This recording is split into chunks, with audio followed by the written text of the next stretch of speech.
Another thing we can look at with equations is writing equivalent equations. Now this is our lead into solving. So basically you have to do the same operation to both sides to keep it as an equivalent equation.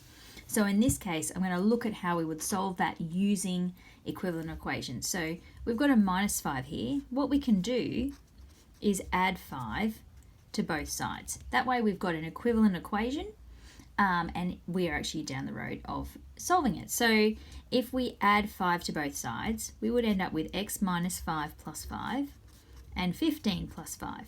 Now when we do minus 5 plus 5, we will just be left with x. When we do 15 plus 5, we will get 20.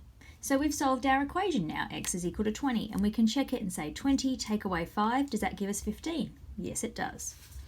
The next one is a little bit trickier and it's got a couple of steps, but we've got a minus 7, so we can do a similar thing to what we did up the top there and do a plus 7. So then we have 2a take 7 plus 7 is 3 plus 7, so we've added 7 to both sides. That means we're going to be left with 2a on this side and 10 on the other side.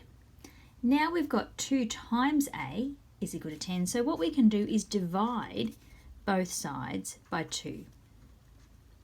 So we're doing the same operation to both sides of the equal sign. And so that will give us a is equal to 5.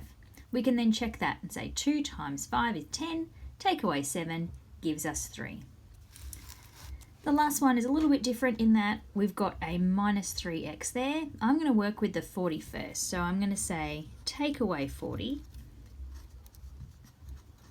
And that will give me minus 3x is equal to negative 18.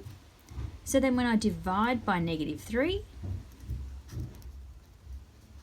I get x is equal to negative 6. I can then check that up here.